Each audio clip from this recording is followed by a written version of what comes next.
할렐루야, 할렐루야. 수요예배 오신 여러분들을 진심으로 환영합니다. 오늘 말씀을 준비하다가 지난주에 박기하 목사님이 야곱을 얘기하더라고요. 그래서 요셉을 얘기해야지 하고 준비하다가 이 38장 말씀이 저에게 다가와서 오늘 이 말씀을 전하고자 합니다. 여러분들은 인생을 살아가면서 오래 살을수록 부끄러웠던 기억들을 더 많이 만들었을 것 같습니다. 저도 상당히 많이 만들었어요. 그래서 그거를 이불킥이라고 하죠. 혹시 아시나요? 이불킥. 가만히 있다가 옛날 나의 부끄러움이 생각날 때 이불을 발로 차는 거죠. 저는 샤워하다가도 비명을 지르기도 합니다. 왜 그때 그랬을까? 왜 그때 그러한 말을 했을까? 또 하나는 왜 그때 내가 그러한 부끄러움을 당했을까 생각합니다. 여러분들, 수치심이라는 뜻을 아십니까? 부끄러움을 느끼는 마음이죠. 그것은 슬프고 끔찍하고 절망적인 감정의 표현입니다. 내가 잘한 것이 아니라 내가 잘못하고 나의 연약한 것을 알아요. 그런데 그것이 공개적으로 드러날 때, 그것이 모두가 몰랐으면 좋겠는데 어떤 사람을 통해서, 어떤 환경을 통해서 그것이 나의 연약한 민낯이 드러날 때 우리는 그것을 수치심이라고 여깁니다. 왜냐하면 내가 잘못한 것을 알거든요. 비굴함은 다릅니다. 비굴한 것은 어떻게 본다면 이 나의 연약함을 아는 것이 아니라 내가 뭘 잘못했는지 모르지만 그때그때마다 순간에 나를 위해서 선택하고 다른 사람이 어떻게 생각하든 그냥 내가 원하는 대로 선택하는 것, 때때마다 마음이 바뀌는 것, 때때마다 나의 행동이 바뀌는 것, 그것을 비굴한 거라고 하죠. 자기가 잘못한 걸 몰라요. 하지만 이 수치심은 내가 잘못한 것을 느낄 때 드러나는 겁니다.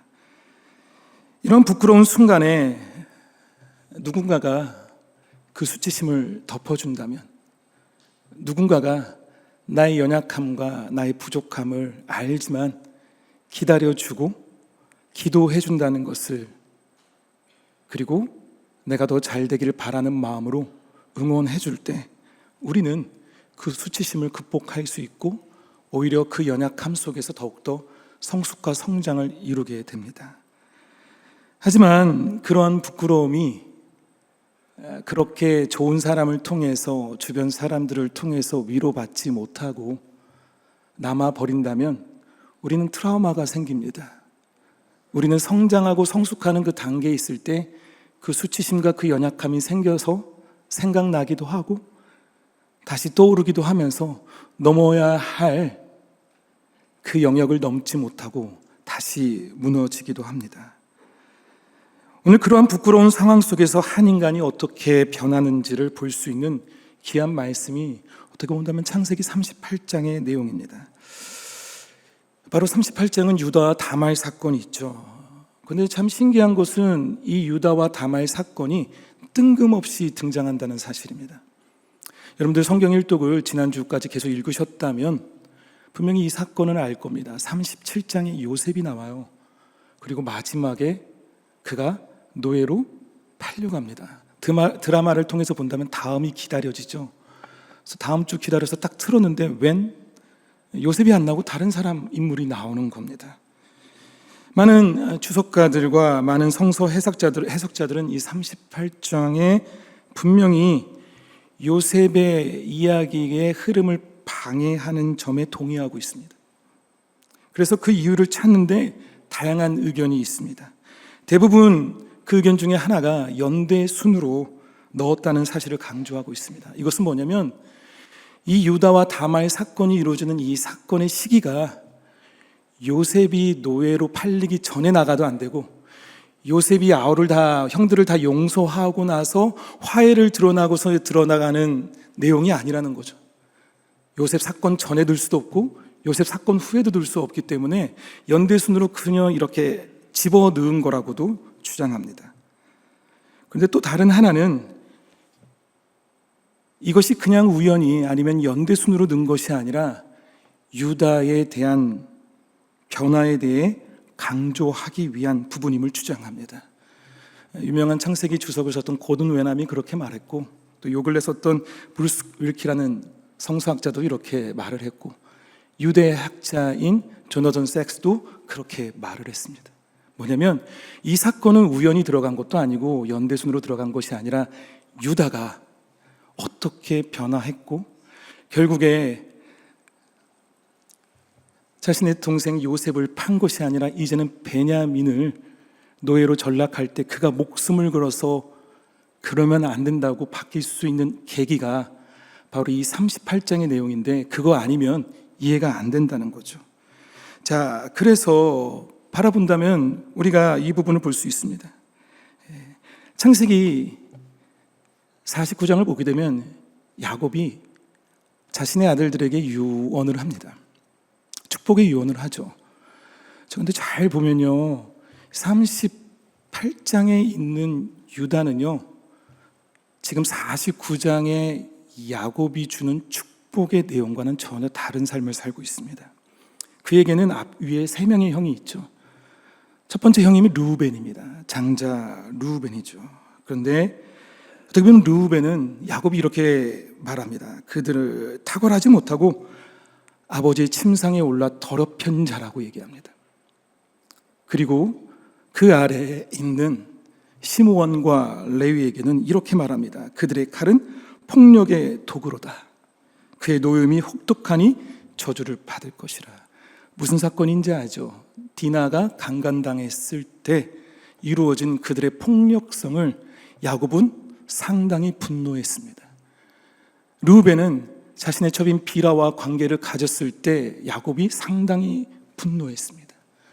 그런데 유다의 내용을 보게 되면 너 아버지의 아들들이 너 앞에 절하리로다. 그에게 모든 백성이 복종하리라.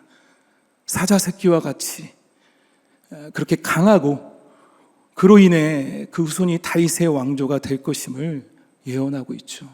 하지만 37장과 38장 초반절의 내용을 보게 되면 유다는 이러한 축복을 받을 수 있는 사람이 아니었습니다. 자, 그런데 그가 베냐민 대신 자신이 잡혀가겠다라고 말할 수 있을 만큼 변화가 주어진 계기가 있었다는 거죠. 자, 그래서 이 축복의 내용도 그리고 마지막 그가 요셉에게 용서를 구할 때의 모습도 다릅니다. 한번 말씀을 보여주실래요? 창세기 44장 32절에서 33절입니다. 주의 종이 내 아버지에게 아이를 담보하기를 내가 이를 아버지께로 데리고 돌아오지 아니하면 영영이 아버지께 죄짐을 치리이다 하였사오니 이제 주의 종으로 그 아이를 대신하여 머물러 있어 내 주의 종이 되게 하시고 그 아이는 그의 형제들과 함께 올려 보내소서. 그 아이가 나와 함께 가지 아니하면 내가 어찌 내 아버지에게로 올라갈 수 있으리까. 한 사람을 위해서 자신이 대신 노예가 되겠다고 말하는 거죠. 그러나 유다의 모습은 이러한 모습을 갖기에는 어떤 큰 계기가 있었다는 사실입니다. 자, 그 전에 유다의 모습을 한번 보겠습니다. 창세기 37장 26절을 한번 볼까요? 요셉을 파는 거죠. 유다가 자기 형제에게 이르되 우리가 우리 동생을 죽이고 그의 피를 덮어둔들 무엇이 유익할까? 자, 그를 이스마엘 사람들에게 팔고 그에게 우리 손을 대지 말자. 그는 우리의 동생이요 우리의 혈육이니라 하며 그의 형제들이 청종하느니라 말하고 있습니다. 그의 모습을 보게 되면은 자신의 동생이 하는 짓이 영 마음에 안 드는데 그것을 죽이는 것 자체를 실용적이지 못하다고 생각합니다. 우리가 굳이 피를 볼 게 뭐냐, 우리 형제를 죽이는 것 자체가 도움이 안 되다, 그냥 팔아버리자라고 말을 하죠. 창세기 38장 11절 한번 보여주실래요? 유다가 그의 며느리 다말에게 이르되 수절하고 내 아버지 집에 있어 내 아들 셀라가 장성하기를 기다리라 하니 셀라도 그 형들같이 죽을까 염려함이라. 다말이 가서 그의 아버지 집에 있으니라. 14절에 이는 셀라가 장성함을 보았어도 자기를 그의 아내로 주지 않음으로 말미암이라. 결국 뭐죠? 이 또한 유다가 다말에게 거짓말하는 거죠. 왜요? 내 마지막 아들도 죽는 걸 원치 않았습니다. 그래서 셀라가 그녀와 결혼하는 것을 허락할 생각이 없었습니다. 이거 엄청난 냉혹한 모습입니다. 왜냐하면 이러므로 인해서 다말은 평생 과부로 살 수밖에 없습니다. 차라리 이것을 인정했을 때 다말이 다른 사람과 결혼할 수도 있었을 텐데 유다는 그런 생각이 없었습니다. 다말을 묶어버리고 그렇게 과부로 있게 한 다음에 셀라에게까지 해서 그 대를 이을 생각이 없었습니다. 엄청나게 냉혹한 모습이죠. 단지 실용적인 계산을 하고 있는 거죠. 사람이 정말 무서운 것은요, 감정이 앞서는 것보다 실용적인 계산으로서 말할 때 더 차갑더라고요. 막 위통받고 하잖아요. 이런 사람들 은근히 의리가 있어요. 정이 느껴져요. 순수해요. 하지만 안경 딱 잡고 일목요연하게 짝짝짝짝 실용적으로 실질적인 얘기를 할 때 너무나 차갑습니다. 우린 그걸 느낍니다. 유다는 어쩌면 그랬어요. 자신이 손에 피를 대고 싶지 않았고 자신의 자식이 죽지 않길 바라는 마음으로 한 사람을 피폐하게 만든 자였습니다. 더 나아가서 23절의 내용을 한번 볼까요? 23절에 유다가 이르되 그러고 그것을 가지게 두라. 우리가 부끄러움을 당할까 하노라. 내가 이 염소 새끼를 보냈으나 그대가 그를 찾지 못하였느니라. 결국 다말과의 관계를 갖고 나서 그 증표로서 담보 받은 것을 받기 위해서 계약했던 것을 주러 갑니다. 하지만 염소 새끼를 받아야 되는 그 여인이 안 보였을 때 그가 한 말이 뭐였냐면 내가 부끄러움을 당할까 두렵다고 말합니다. 오히려 이것을 막 수면 위에서 막 할 때 사람들이 소식을 듣고 사람들의 소문이 나에게 안 좋은 생각이 들까 봐 부끄러워하면서 그것을 실용적으로 아주 계산적으로 그것을 닫아버리고 침묵하고 묻어버립니다. 자, 이 시점까지의 유다의 모습을 보게 되면 44장에 그렇게 울부짖으면서 자신을 내려놓는 한 사람을 위해서, 아버지를 위해서, 막내를 위해서 자신의 목숨을 거는 자로 보이지 않습니다. 위대한 일을 기대할 수 있는 자가 아닙니다. 그러나 그 후에 보면 다른 어느 누구보다 유다가 변화한 것을 볼 수가 있습니다. 바로 오늘 이 사건 때문이죠. 자, 다말의 내용을 볼까요? 다말은 가나안 여인입니다. 마치 마태복음에 나와 있던 예수 그리스도의 족보를 보게 되면 5명의 여인이 나오죠. 5명의 여인이 나오는데 그 여인들의 공통점이 뭘까요? 여자다라고 말하지 마세요. 그건 당연히 공통점이겠는데 이방인이다 좀 틀린 것 같아요. 마리아가 아니기 때문에. 뭘까요? 주어진 상황 가운데 수치심을 느낄 수밖에 없는 상황에 있는 여인들이었습니다. 기생이었고 강간당했고 그리고 결혼하기 전에 잉태하였고 여러 가지 상황을 볼 때 누구에게 자신을 드러내기에 부끄러운 모습들을 갖고 있는 자였습니다. 자, 그러한 다말을 보게 된다면 다말도 수치심을 느끼는 여인이었겠죠. 유다의 마지인 엘과 결혼을 하죠. 그런데 분명한 것은 이 엘과 결혼을 했을 때 엘이 죽는데 젊은 나이에 죽었다고 말합니다. 다른 사람들이 볼 때는 다말이 좀 이상한 거 아닌가라고 생각할 수 있지만 성경에는 정확하게 뭐라고 써 있냐면 유다의 장자 엘이 여호와가 보시기에 악함으로 여호와께서 그를 죽이신지라 말합니다. 누가 죽였다고요? 여호와께서 그의 행동이 그의 일거수일투족 가운데 보이는 모습이 악하였기에 죽였다고 말합니다. 분명히 중대한 죄인데 그 죄가 무엇인지 성경에서는 말하지 않고 있습니다. 하지만 이 죽음은 다말에게 책임이 없다는 것을 성경은 보여주고 있습니다. 다말은 전혀 죄가 없어요. 자, 그리고 나서 이 대를 이어서 유다의 둘째 아들인 오난에게 시동생으로서의 책임을 다하며 그 형의 이름을 이을 아들을 낳기 위해 그녀와 함께하도록 유다가 지시합니다. 오난은 함께해서 태어난 아이가 자기 자신이 아니라 죽은 형의 아이로 간주된다는 것을 깨달았습니다. 원래 신명기 25장의 내용을 보게 되면 그것을 원치 않을 때 그 사람의 신발을 벗고 그 여인이 그 사람의 신발을 벗고 침을 그 얼굴에 뱉어서 수치심을 줍니다. 근데 그 수치심을 당하기도 싫은가 봐요. 자, 어떻게 했냐? 말씀을 보게 되면 10절에 그의 여호와 보시기에 악함으로 여호와께서 그도 죽이니라 말합니다. 근데 그게 뭐냐? 아무도 모르는 거죠. 여기서 한국어로 보게 되면은 단 한 번의 관계처럼 보이지만 원어로 보게 되면 지속적인 성관계를 말합니다. 한 번 한 것이 아니라 꾸준히 지속적으로 관계를 가지는 상황 가운데서도 그는 아이를 낳지 않기 위해서 일부러 사정을 멈춥니다. 그는 후손의 책임을 이행하는 것을 거부했고 책임지지 않으려 했고 더 나아가서 다말과 다말의 미래 그리고 자신의 형의 후손을 위해서 생각한 것이 아니라 그 대가 끊으면 그의 유업은 자기 것이 되거든요. 첫째 형 것이 대를 잇지 못하면 자기 게 돼요. 어떻게 보면 자기의 이익을 위해서 생각했던 모습이죠. 자, 그러기에 여호와 보시기에 악하기에 그를 죽였습니다. 자, 성경에 그렇게 정확하게 써 있죠. 그런데 주변의 사람들은 뭐를 생각하죠? 다말을 무서운 여인으로 보기 시작합니다.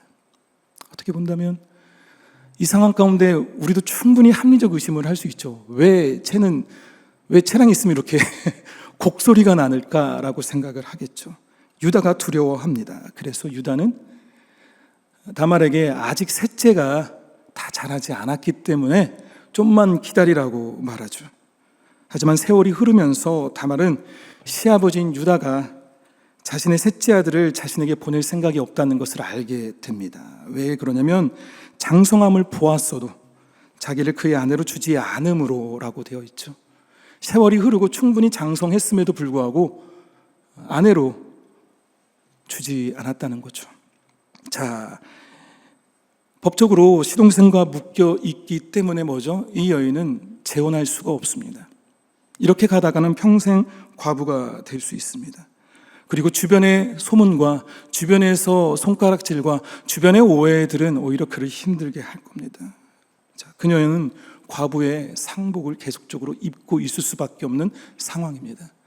하지만 유다가 어느 순간 자기가 알려는 동네에 등장합니다. 그것을 알고 과부의 상복을 벗고 베일을 쓰고 사거리에 나와 있습니다. 나와 앉았습니다.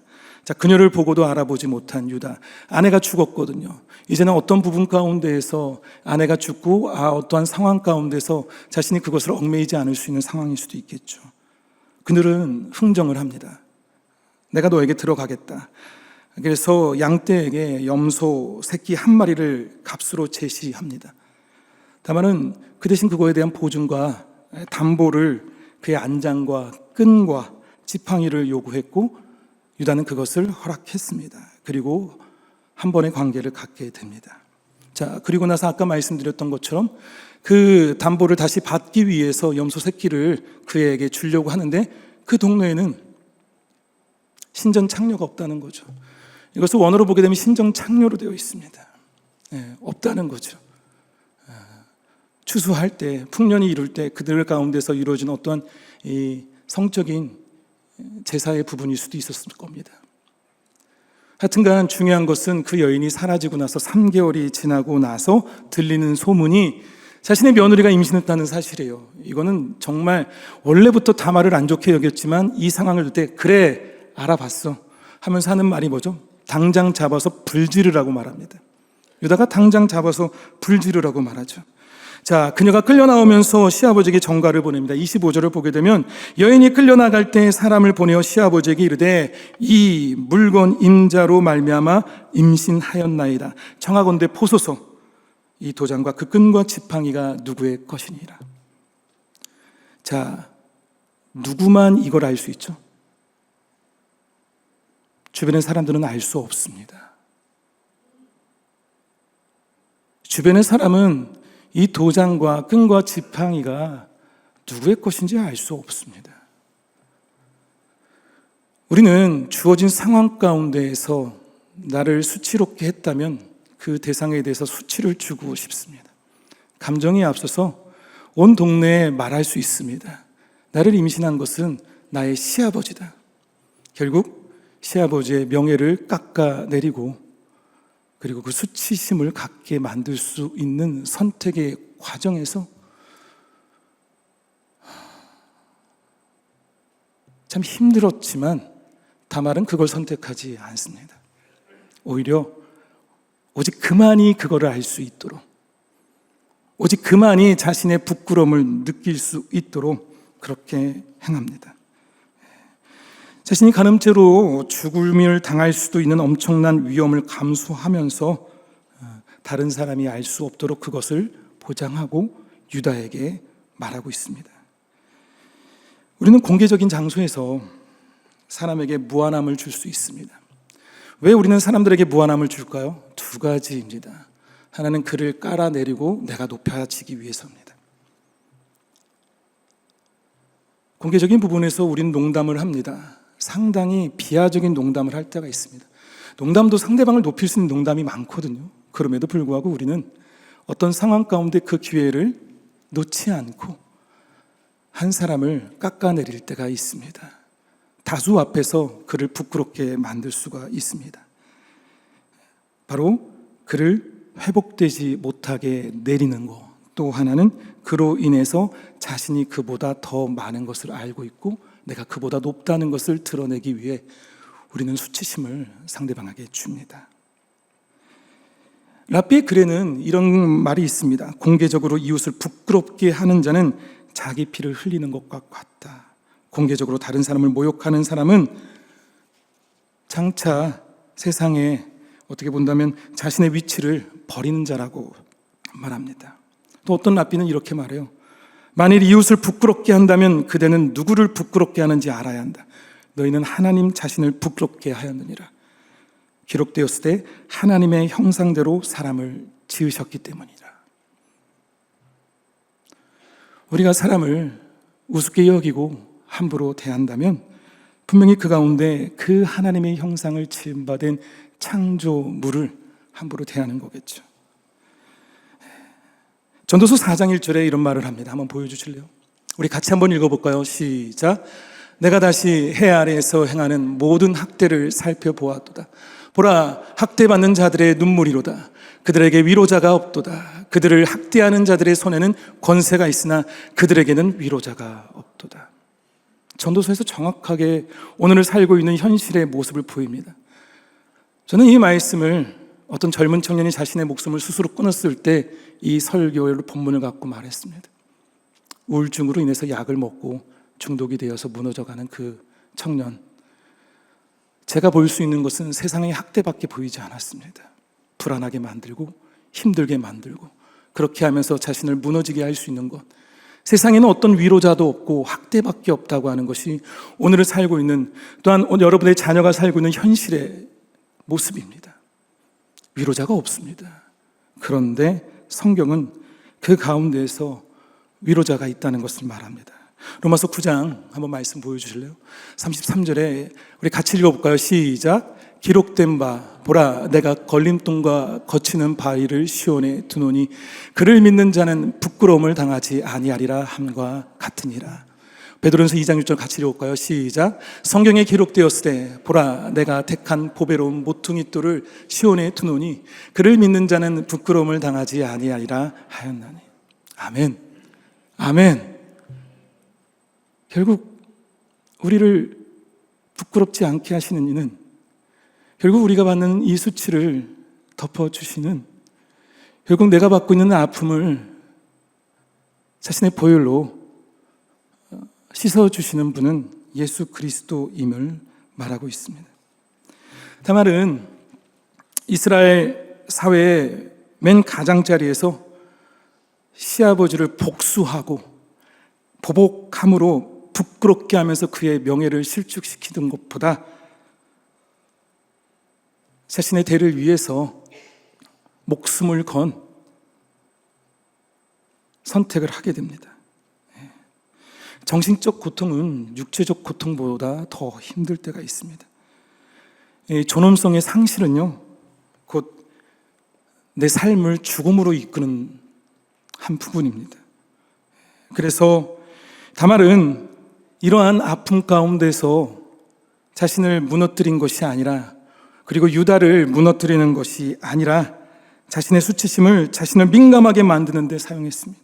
그래서 감히 다말은 그 수치심을 덮어줌으로 그녀가 살고 그녀가 애굽 땅으로 자신의 자녀들이 들어가게 되고 그의 후손이 다윗의 왕이 이르고 그 후손의 후손의 후손의 후손이 예수 그리스도가 탄생함을 우리는 알게 됩니다.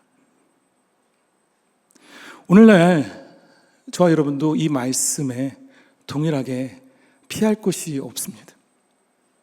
요한복음 8장 말씀을 보게 되면 간음한 여인이 나오죠. 분명히 남자가 잘못했음에도 불구하고 원래는 구약을 보게 되면, 율법을 보게 되면 잘못한 남자를 잡아와야 되는데 거기는 남자가 없습니다. 오직 그 여인만이 타겟이 되어서 많은 사람들 앞에서 죽음에 이르게 하는 위험에 노출되었고, 손가락질과 그리고 수치심을 주고 있습니다. 그런데 예수님께서는 그 모든 수치심을 덮어버립니다. 10절을 한번 볼까요? 8장 10절에 우리 같이 한번 읽어볼까요? 시작. 예수께서 일어나사 여자 외에 아무도 없는 것을 보시고 이르시되 여자여, 너를 고발하던 그들이 어디 있느냐? 너를 정죄한 자가 없느냐? 대답하되 주여, 없나이다. 예수께서 이르시되 나도 너를 정죄하지 아니하노니 가서 다시는 죄를 범하지 말라 하시니라. 예수님이 그런 분이십니다. 우리의 연약함을 아시고 우리의 수치심을 아는데 괜찮아가 아니에요. 괜찮아, 너 그 짓 해도 돼가 아니에요. 하지만 수치심으로 인해서 자신을 무너뜨리는 것이 아니라 그 수치심을 덮어주시되 많은 사람이 떠나고 나서 그 여인에게 말을 합니다. 다시는 그 죄를 짓지 말라고. 이 말씀을 통해서 결론을 짓기 원합니다. 우리의 수치를 예수님께서는 자신의 보혈로 덮으셨습니다. 아멘. 저와 여러분의 죄는 구원받을 수 없는 죄입니다. 해결할 수 없습니다. 우리 옛 모습이 늘 우리를 부릅니다. 그리고 늘 무너지고 넘어질 때가 있습니다. 여러분들, 다른 사람이 여러분들의 비밀을 알고 있다면 여러분 얼마나 수치스러운 것들이 한두 가지가 아닐 겁니다. 그런데 예수님께서는 자신의 보혈로 그 모든 것을 덮어주셨습니다. 그 은혜를 우리가 생각하고, 여러분들 혹시나 아픔이 있다면, 늘 느끼는 그 가운데 절망을 느끼고 부끄러움이 있다면, 이불킥이 생각나면서 내가 성숙을 이루는 그 과정 가운데 늘 무너지고 있다면 주님의 보혈을 생각하시기 바랍니다. 그 보혈은 그 누구도 나의 아픔을 해결할 수 없지만 그 보혈은 나를 수치에서 건져내시는 놀라운 힘입니다. 그것이 바로 복음입니다. 그리고 두 번째로 우리가 생각할 것은, 한 사람에게 수치심과 모욕감을 줌으로 인해서 나를 타협하고 나를 변명하고 나를 높이지 않았으면 좋겠습니다. 우리는 함부로 사람을 모욕하지 않았으면 좋겠습니다. 우리의 감정이 앞서서 사람을 무너뜨리지 않기 원합니다. 하나님은 공동체 안에서 역사하는 놀라운 능력 중에 하나가 사람을 살릴 때입니다. 사람이 회복될 때입니다. 사람이 변화받을 때입니다. 사람이 자신의 죄 안에서 거듭날 때 하나님은 기뻐하시고, 그러한 역사가 일어나는 공동체를 하나님은 축복하십니다. 감히 누구와 비교할 수 없는 놀라운 은혜가 그 공동체 안에 부어집니다. 뭐가 할 때요? 사람을 살릴 때, 사람을 귀하게 여길 때, 사람의 영혼을 회복시킬 때. 여러분들, 가정 안에서 여러분들 아내에게 비참한 말을 합니까? 남편에게 수치스러운 말을 합니까? 네가 그러면 그렇지, 이렇게 얘기합니까? 한 사람을 가정의 가장으로 세울 때, 하나의 귀한 엄마로 하나님의 딸로서 존중할 때 그 가정은 회복의 역사가 일어납니다. 늘 목장의 식구들을 어떻게 대합니까? 아픈 손가락이 있는 건 당연합니다. 하지만 그를 기다릴 때, 그를 위해서 기도할 때, 한 사람이 변화되는 것에 최선을 다할 때 그 목장은 주님의 은혜를 받으리라 믿습니다. 한 사람을 살리는 여러분이 되기 원합니다.